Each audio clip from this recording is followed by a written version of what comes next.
What's going on, guys? It's Phazadel. Hope you're having an awesome day. First-person shooters are some of the most exhilarating, fun-filled titles out there. No, I'm not talking about Apex Legends or the latest Call of Duty. I'm talking about titles that have a real big emphasis on the campaign mode. Now, I know Apex Legends is really popular, and that's great. I'd much rather it be the big game out there over something like Fortnite, but I think it's still missing that real special something that elevates it to the level of some of the older FPS. Those sort of titles, I'm talking about games like Doom, the original Doom, Quake, and also Duke Nukem. What made those games special is not the fact that you just run around shooting enemies and picking up ammo. It's much more than that. I'm talking about the amazing level design that you get out of these games, the great enemy variety, all the secrets, and the great challenge that those games pack as well.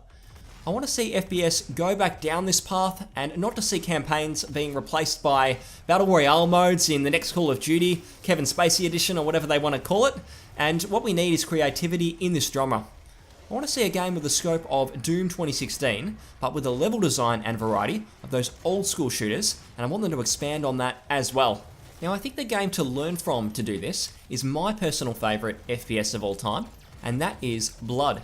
So what makes Blood so special? To understand what makes Blood great, we need to look at the developer. It's a little confusing, but Blood was mostly developed and created by 3D Realms, the same dev that made Duke Nukem and Shadow Warrior. So basically all the classic FPS that weren't made by id Software, the creator of Doom. Then they were bought out by Monolith Productions, the creators of Shadow of Mordor and Fear. They finished and released it so you could almost say it was co-developed by the two studios. Fear, of course, is a great FPS, so there was plenty of talent around this game. In Blood, you get straight into the action. There's a short cutscene, you get a feel for the story, and then you wake up in a grave, moving straight into traversing and finishing the level. This is something that modern FPS could really learn from, where every 5 fucking minutes, you've got a cutscene you have to sit through, and there's also none of those lazy moments like I used to see in Call of Duty, where you'd have to hold a position for 5 minutes and fight off waves of generic enemies. There's none of that in Blood. It's all about exploring a brilliantly designed level using over 10 weapons, which are all vastly different to defeat your foes. It's worth mentioning that because somewhere along the line, FPS went realistic apparently, where you could only hold 2 weapons and maybe a sidearm at a time. Is this really for realism though? Or is it mostly done so that they'd only have to invent 2 or 3 different gun types, since you wouldn't be able to use more than that anyway, given the limit on how many you could carry? I think all of those things made the modern FPS campaign worse. People were losing interest in them, and now, as we've seen with Call of Duty Black Ops 4, we don't even have them some of the time. There's also Apex Legends, which came from the developer of Titanfall 2. Now, it's not my favourite campaign ever, but it's a pretty good game, and I'd love them to continue developing on that. Instead, they developed a free-to-play shooter without a single-player mode, and Titanfall 3 apparently isn't even being made. Sad! Coming back to Blood, there's so many different levels to explore across its 4 episodes.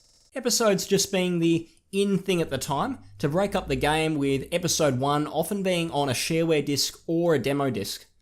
There's over 24 levels in the game, and none of them are linear. All of them contain secret paths, and some of them even lead to secret levels you'd otherwise miss. This is the kind of mystery that's really been missing from modern FPS for a long time, so it is really a big shame.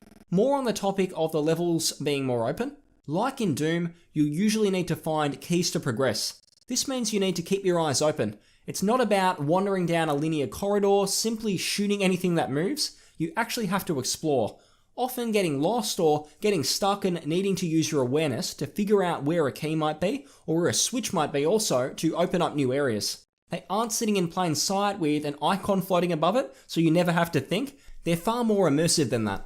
The other key element that makes Blood great is the fact that the enemies force you to approach situations differently. The enemies hit hard, and you can't just stand there aimlessly shooting at them, or you're going to die and have to live again. Just as Caleb, the protagonist, would say. I live again. Okay, sorry, that was bad. Anyway, what makes that element of Blood awesome is made clear when you compare it to newer shooters. Looking at Call of Duty again, it went down a path where it was kind of like Pop-A-Mole. Again, this is kind of realistic, but you'd hide behind a wall, pop your head out and shoot enemies, regenerate your health automatically if you got hit, and then you did the same thing over and over again. Outside of FPS, games like Gears of War inherited this too, and it became a standard in video games for a long time.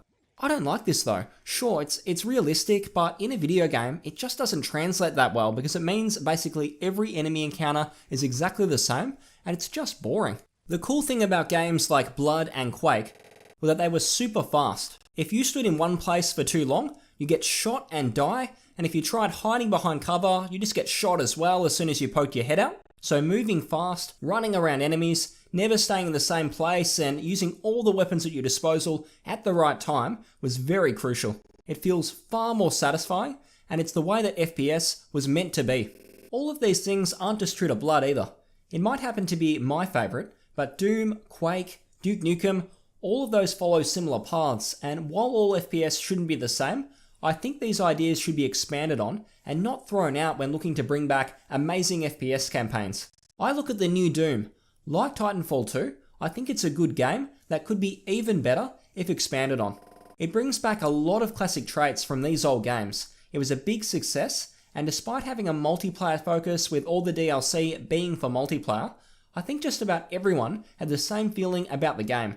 The single player was great, and we want more of that, not more multiplayer where we can get it just about anywhere else. My only issue with Doom 2016 was the level design in comparison to the original Doom games. Instead of exploring an interesting maze-like level, you were constantly pushed into these arenas where you had to clear the enemies before you could progress. I can see what they were going for, but I think it was a little lazy, and I'd much prefer that they scrap those or at least limit them and spend more time on expanding the levels. They deserve points at least for having plenty of secrets though, and they save the level design overall for me. But why has it come to this? Why is it that Doom 2016 is basically the only AAA modern FPS with a sizable campaign? Yes, Titanfall 2 was decent, like I mentioned, but it was pretty short. It clearly wasn't a big priority compared to the multiplayer. Well, I think part of it comes down to resources. When you look at FPS, it needs to move reasonably fast, even if it's a slower, corridor-like shooter, as we've seen in a lot of CODs and things like that.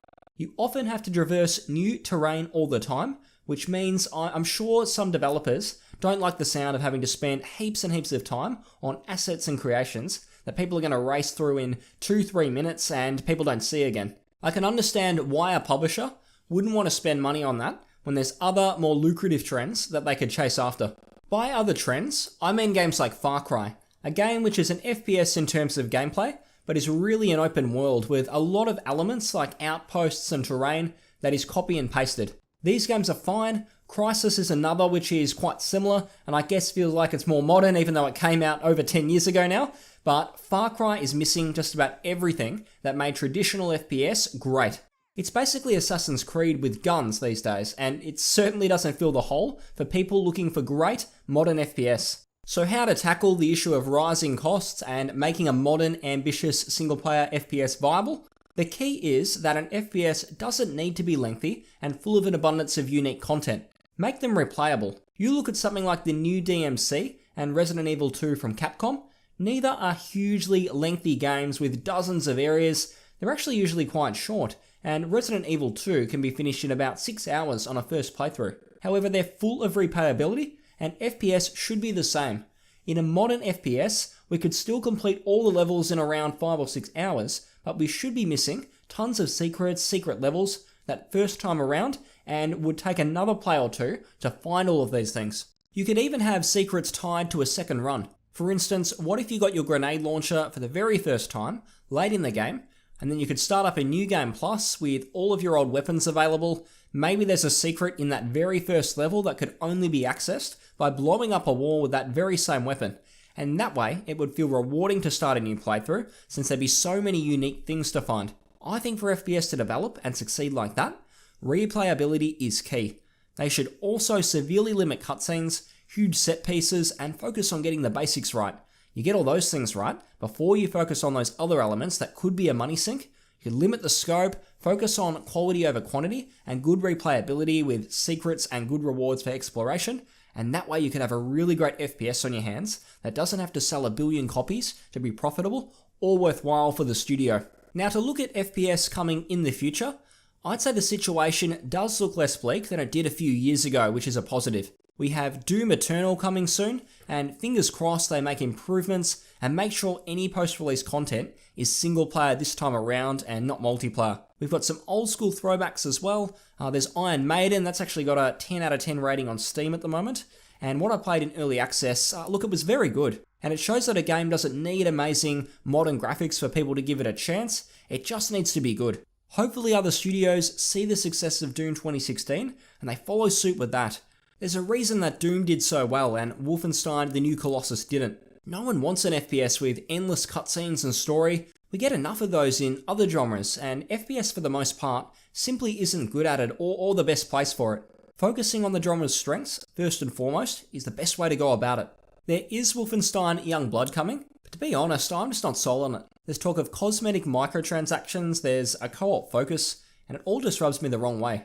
I don't see how they're going to be putting a cash store into a single player focused FPS without design elements being based around it. So look, I'm interested to see what news we get moving forward, but right now I'm far more interested in Doom Eternal out of the two.